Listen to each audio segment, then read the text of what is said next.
You ready? I'm ready. The Playmakers Bar Podcast present Hoops Talk, hosted by Darnell the Playmaker Sallins.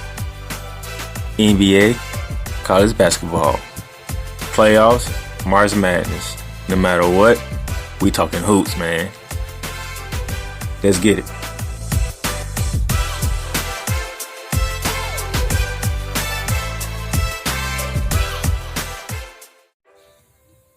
Hey, how's it going, everybody? This is Darnell the Playmaker Sallins from the Playmakers Bar Podcast, and we getting ready to have an episode of Hoops Talk. Now, it's been a while, because I've been focused on football. Yeah, now that football is down, and we're getting ready for one last game, which is the Super Bowl, I can focus more on basketball now, which is what I'm going to do here on today's show. We're going to start off in the NBA. Some good games took place over the weekend, and there's some games to look forward to coming up in the near future. And then I'm switch over to the college basketball run, because we did have the SEC Big 12 Challenge. We have a winner and some impressive things happen in that challenge. We also have some other upsets take place in other conferences, and some of the key matches to look forward to in the coming days of that season over there. So without further ado, let's go ahead and jump right into it. NBA had a first Saturday showcase of the season, as it was the Los Angeles Lakers, the reigning defending NBA champions, at the TD Garden to take on the Boston Celtics, with having Jason Tatum back, Jaylen Brown, Kemba Walker all back for just the second time this season that all three have played. You looking forward to the game? It's a classic Lakers Celtics type of game, type of rivalry, you know. AD coming out, balling 12 points, 8 rebounds in the first quarter. LeBron doing his thing. Jaylen Brown, you know, keeping them in there. He came into the game with 9 straight games of scoring 20 points. He kept that going. You know, they had help from Daniel Tice. The Celtics did suffer a key injury late in the third quarter, with Marcus Smart going down, what is now being stated as a calf strain, which is good, because when you see a player grab the back of their leg, you kind of hope for the worst. But in great respects, right now it's a calf strain, which is good. You might miss some time, but it's nothing too severe. Okay. Behind Anthony Davis, 27 points, 14 rebounds, and LeBron James is 21 points, 7 rebounds, 7 assists. The Lakers escaped TD Garden with a 96-95 win of the Boston Celtics, even though Jaylen Brown dropped 28 points, making it 10 straight games with him scoring 20 points in the game, and Jason Tatum 30 points, 9 rebounds. It just wasn't enough, as Kemba Walker went 1 for 12 in the game shooting, including the missed game winner, as he stole the ball and got the ball back, tried to shoot his patented fadeaway jumper, hit the rim, rimmed out. Daniel Tice couldn't put the put back in. Lakers survived that game there. Lakers are on track to do what they do best. You know, they doing their thing. They are moving well. LeBron James ain't playing as many minutes as he used to playing right now. I think he's averaging around 34 minutes a game, which is the lowest in his career right now. So there's no wear and tear on his body in his 18th season, and right now looking like the MVP of the league right now. This is kind of what it is. Looking like the MVP right now. Some other things that took place during Saturday was the Mavs dropped their 8th game out of the last 10. This one was to the Phoenix Suns without Devin Booker. Chris Paul led the way for them with 29 points, 12 rebounds. He went 16 points and 5 assists in the fourth quarter. Luka Doncic, the man in Dallas, 29 points, 8 rebounds, 7 assists. But he only scored 4 points in the fourth quarter, as the Suns won 111-105. The Suns outscored the Mavericks 34-23 in the fourth quarter. So they went into the fourth quarter down 5 to win by 6. 11-point swing in the final quarter. That is not good for the Dallas Mavericks, who have so much promises. Still waiting on Kristaps Porzingis to come back and get ready to play. I don't think he has played none this season. Luka Doncic, that's a terrible quarter to have, and the supporting cast is not helping. So there's some frustration going down in Dallas right now. And now, even though they can try to revamp that, because their next game will be on February 1st against the team that just beat them, the Phoenix Suns, 8:30 NBA TV. So good luck on that one. The Houston Rockets, since they have traded James Harden, they are 6-3 since the trade, and they are on a 5-game winning streak. They're doing it with toughness, they're doing it with defense, and they're doing it with quality shots. Oladipo dropped 20 in the first half against the Pelicans. He didn't need to score in the second half because Christian Wood took over from there. I think Christian Wood had 27 and 12, something like that. So the Rockets is on a roll. Their next matchup to make it 6 in a row is at OKC against the Thunder. I kind of like their chances on that one, to be honest. I feel the Rockets should be 7-3 on a 6-game winning streak. The Rockets doing well. On the other side, though, the Brooklyn Nets is just, they have a big three: Kyrie Irving, James Harden, Kevin Durant. They are scoring ridiculously. Like, they are scoring ridiculously. Now, they did have a couple of stumbles when they lost to Cavaliers back-to-back games. Yeah, but you look at it. They lost, 147 to 135, 125 to 113. Look how many points you got to score to beat these guys. They beat Miami 128 to 124. Okay, one of their low-scoring games was 98 to 85 with Miami. They came back to play the Hawks 132 to 128. They beat the Thunder 147 to 125. When they played the Bucks 125 to 123. When they played my Magic 122 to 150. You gotta score a lot of points to keep up with this team. Kevin Durant is averaging 30 points per game. 30 points per game. Kyrie Irving, whenever he plays, he is shooting 52% from the field. Half of his shots is dropping. And now you adding James Harden to the mix. Like, ugh. These guys are scoring 121 points per game. That is ridiculous. That is stupid. You have to score 121 points to keep up with this team. That is ridiculous out this world. They do give up a lot of points. They give up 116 points per game, but a lot of teams in the NBA can't score 116 points. What? The Bucks can do it. Lakers can do it. Celtics can do it. Houston look like they can do it. From what I'm saying, the Jazz can do it. I'm gonna get to the Jazz in a minute and how crazy they going on. If the Mavs get themselves together, the Mavs can do it. Luka Doncic can give you 40 if he wants to. He can give you 30 if he wants to. The Suns look like they can do it too. That's 17 right there. But Golden State, we gonna throw in there. Maybe my Magic did do it. So 9 teams. There's 30 teams in the league. Only came up with 9. That's a lot of points you gotta score on this team to keep up with them. Like, it's hard to do. It's just hard to do. You know, scoring that many points in that game. So, the big three that they got, the next point is the Washington Wizards, which is a whole nother story that I'm not going to get into because Bradley Beal and Russell Westbrook and that whole situation. Yeah, Bradley Beal can drop 40 and they lose every game. But yeah, another story, different day. So, look out for the big three to probably score another 140 against the Wizards. Just say that. The Jazz. Utah Jazz. They have the top record in the NBA right now at 15-4. Big surprise. They are on a current 11-game winning streak.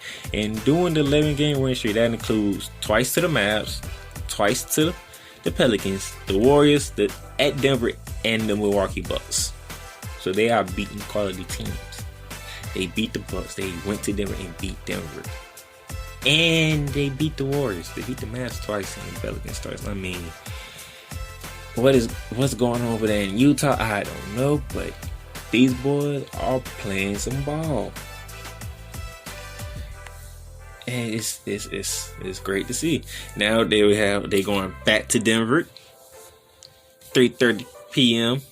NBA TV to close out the month of January. Let's see, can he make it 12? Can he make it 12 in a row? This is remarkable on this streak. They are doing what they need to do. Conley's averaging 6 assists a game. Donovan Mitchell, 23 points per game. Rudy Gobert is shooting 60% from the field. As a big man, that is very, very good. You shoot 60% from the field, meaning you're doing your job. You're getting offensive rebound. You're making your post plays count. You're doing your thing. They are third in points allowed with 105. So, number one team in the rebounds. They averaging 50 rebounds a game. So, be on the lookout. This team, this Utah Jazz team, they trying to prove something. They trying to prove something, especially after the way they had to exit the playoffs against the Denver Nuggets in that thrilling 7-game series when Jamal Murray and Donovan Mitchell was trading 50-point games.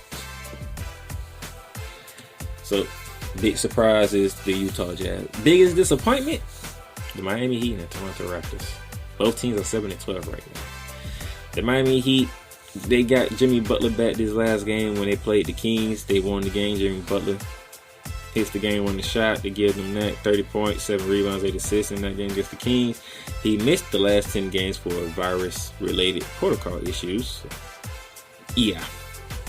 The Miami Heat not being tough as they were last year. They're not being greedy as they were last year. So, this one, the reports and what I've been seeing people saying about the Miami Heat, which means that tells me that they lost their identity. Their identity coming into the season was that's a tough team.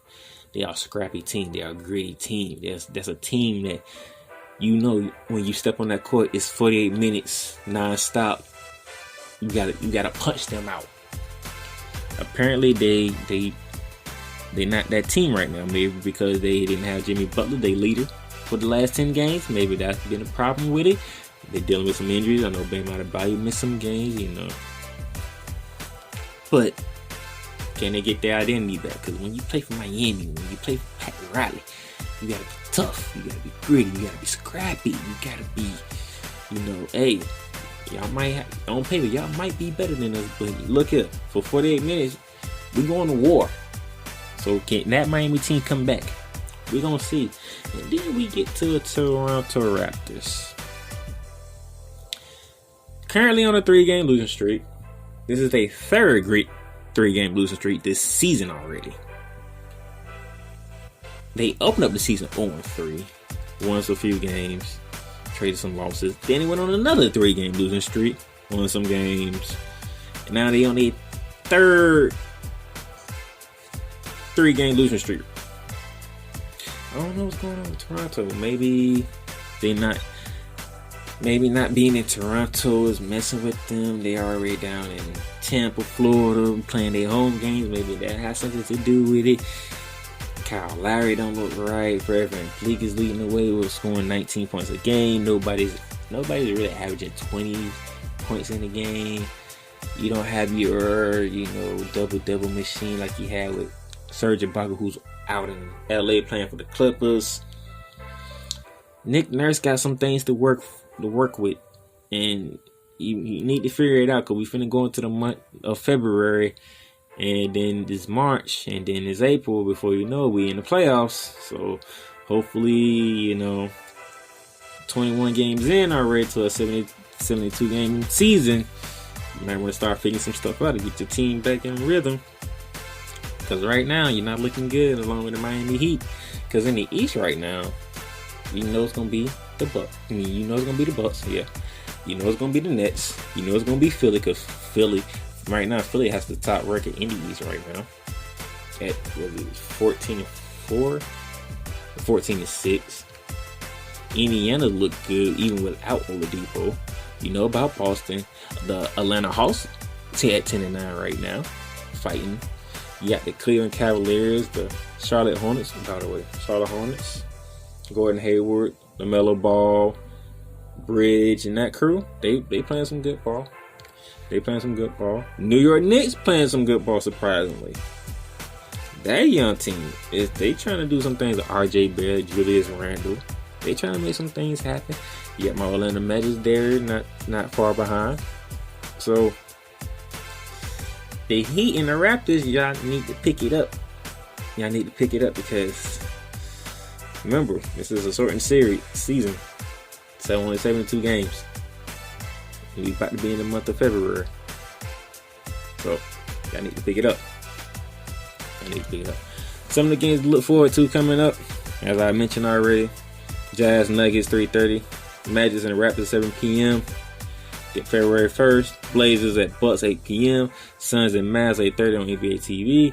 And then circle the second, because TNT has you a great doubleheader. Kicking off with the LA Clippers at the Brooklyn Nets 7:30 p.m. TNT. Kawhi Leonard, Paul George, and the crew against the big three, that is James Harden, Kevin Durant, and Kyrie Irving. And then following that, coming off their heartbreaking loss against the Lakers, Jason Tatum and Jaylen Brown take the Boston Celtics out to San Fran to take on Steph Curry and the Golden State Warriors 10 p.m. on TNT. So that is your NBA stuff right there. When I come back, we're going to dive into the college ranks. Hope you're enjoying the episode that you listened to so far. And if you are, take a quick listen to this. If you ever thought about starting your own podcast because you love to talk, you love to debate, you want to get your thoughts out there to the world, but you got questions. How do I distribute it? How do I record it? How do I get it to host? There's only one answer for you, and that's Anchor. Anchor is a one-stop shop for recording, hosting, and distributing your podcast. Best of all, it is 100% free. Not only 100% free, but easy to use. So if you want to go ahead and start that podcast and get your brand out there, go to anchor.fm/start. Again, that is anchor.fm/start to go ahead and start on your brand right here, right now. So what you waiting on? Get on it.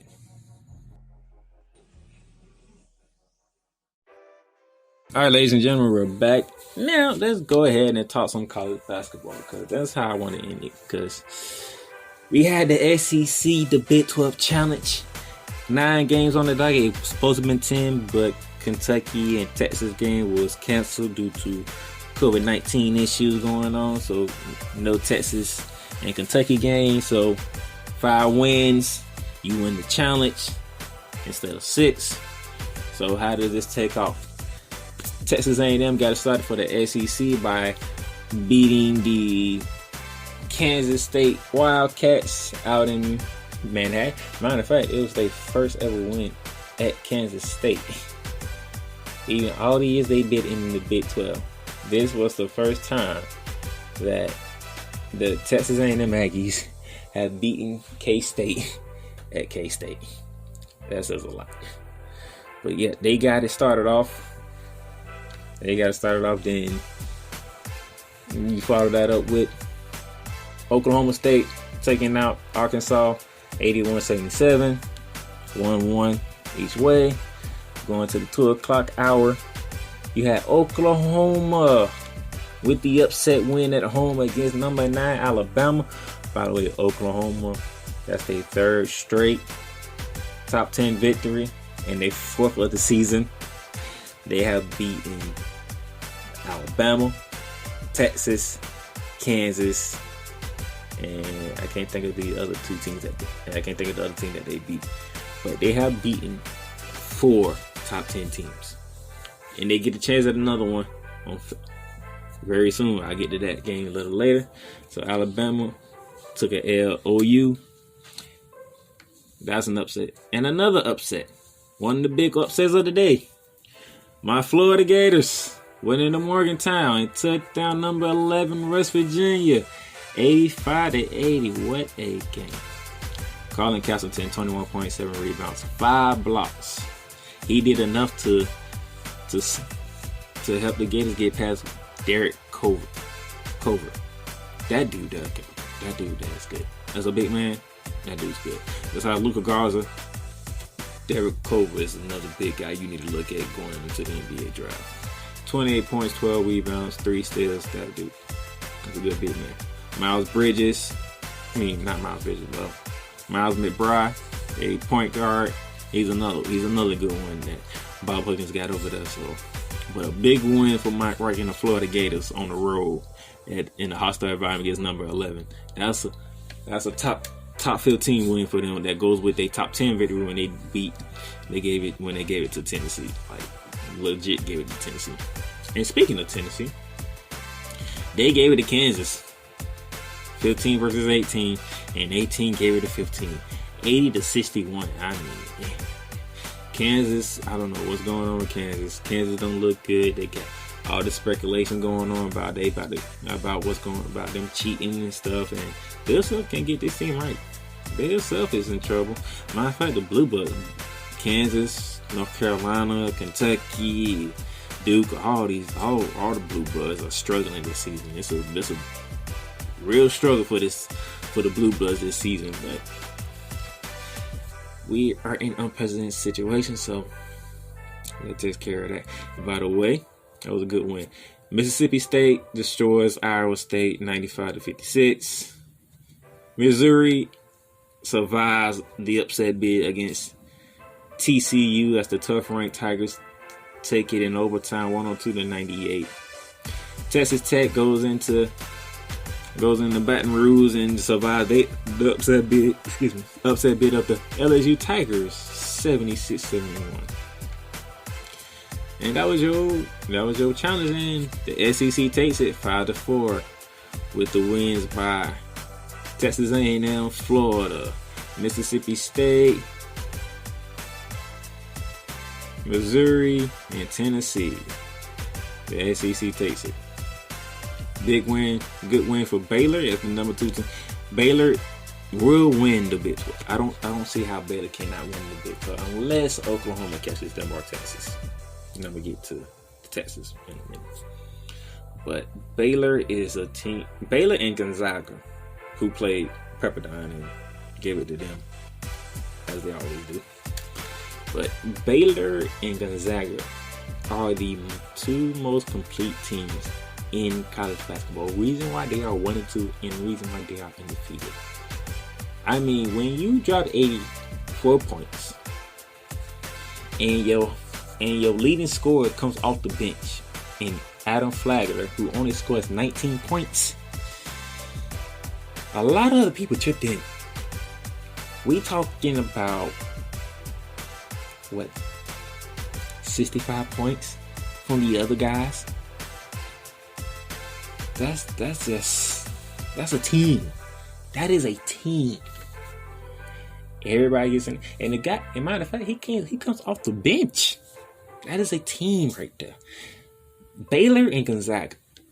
If they can't reschedule their game that's supposed to happen earlier this season, then pray to God they meet either in the Final Four or the National Championship, because this is a match that we deserve to watch. We deserve to see Gonzaga and Baylor go at it. Two complete teams that go at it and see who's number 1. Final Four or National Championship if you cannot schedule in the regular season. If it's before the Final Four, it's a disservice to everybody. They cannot meet in the Elite 8. They cannot meet in the Sweet 16. No, it has to be a Final Four or a national championship matchup for Gonzaga and Baylor, unless you can reschedule it for the regular season. Because other than that, there's no other way they should play. If you can't reschedule for the regular season, save it for the Final Four or the national championship, because you never know. You never know how the brackets may go. You never know where the rest of the season may go. Somebody might sneak in and take a spot ahead of Baylor or Gonzaga. You never know how these things go. But at least the Final Four, at the very minimum. If you can't reschedule for the regular season, at the very minimum, a Final Four matchup, if not the national championship, between Baylor and Gonzaga. Moving on, some other news from the college ranks. G-Tech upset 16th ranked Florida State. up in Atlanta, 76-65. Moses White, 23 points, 8 rebounds to lead the Yellow Jackets over the Seminoles. Penn State upsets 14th-ranked Wisconsin, 81-71. Not a good look for the Badgers. VTech upsets the defending champs of the 8th-ranked Virginia Cavaliers, 65-51. And all you need to know about this game is that Virginia Tech outscored Virginia 44-22 in the second half. They was down 8 at halftime, and the Virginia Tech Hokies held the Virginia Cavaliers to 22 points in the second half, and they put up 44. That is insane. Look, that's just we got upset going in conferences. Defending champs don't look good. The Blue Bullets are taking hits. You got Baylor and Gonzaga dominating over everybody. Oklahoma is making a case that we're a team to be reckoned with in the Big 12 as well. Texas look good in the Big 12. Florida look like they're getting their stuff together now. Tennessee looks great. Missouri looking good. Wisconsin's up and down. Michigan State up and down. Ohio State up and down. So the Big Ten, they have up and down performances from their top contenders. Pac-12, we really don't hear about the Pac-12. So, usual, you got your Arizona State, your Washington, Oregon. So they having an up and down year over there too. So you got a lot to look forward to. Before I get out, here's 2 games I want y'all to know. So February 1st, OU tried to go for their 5th top 10 win and a 4th straight in a row as they head to Lubbock, Texas to take on a team who will stay ranked in the top 10 in the Texas Tech Red Raiders. That is 9 p.m. ESPN. Look for that game there, okay? I will be watching that game. At the same time, I'll be watching Monday Night Raw because I need to see this game. OU, Texas Tech, Monday, 9 p.m. ESPN. And then on Tuesday, they call it Super Tuesday for a reason because we're going to stay in the Big 12 because it's the 2nd-ranked Baylor Bears on the road to Austin, Texas to take on the 5th-ranked Texas Longhorns, 7 p.m. ESPN. So Monday, OU, Texas Tech. Tuesday, Baylor, Texas. Big 12 is taking over this week. Watch these games because it's going to say a lot of how the Big 12 is going to go because OU's on the road. Baylor been on the road since last season. Texas has came back to life. Texas Tech haven't fallen off the mount, even though they lost some of the greatest players they ever had. The Big 12 is taking over this week. Y'all stay tuned and watch that. And with that being said, proud of my Gators. Good job getting the road win at West Virginia. That's a big win for us. Tennessee dominating. There's a lot going on in college basketball right now. By the way, you got Michigan State. Their next 2 games is at Ohio State, and then their next game is at Iowa. So Ohio State and at Iowa, both road games. Let's see if Michigan State and Tom Izzo can get some Carter D road wins to help them out. And then until then, next time, probably next week or so, I'll get back to more of my hoops talk. But for right now, enjoy the rest of your day. I'll be back later on in the week because I got to get ready for the Super Bowl. Kansas City Chiefs, Tampa Bay Buccaneers, down in Tampa, Florida. Can't wait to talk about it. Until then, y'all enjoy your basketball.